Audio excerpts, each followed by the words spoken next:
Good afternoon mga kasaka. Meron na naman tayong palaka at hito at saka bulig po. Ayan. Pinabad na po natin sa suka at asin yan para madaling linisin.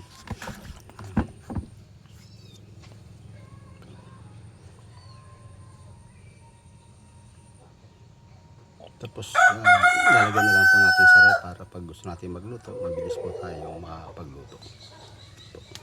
Linisin ko na po yan ngayon.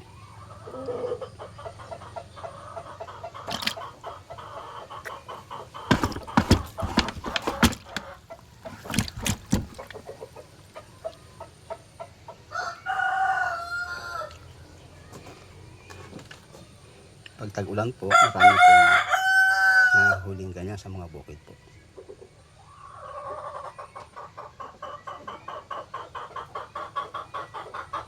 Okay, magandang tanghali po. Dilinisin lang natin itong ating hito at bulig at palaka po. Good afternoon po sa buhay na buhay pa sila.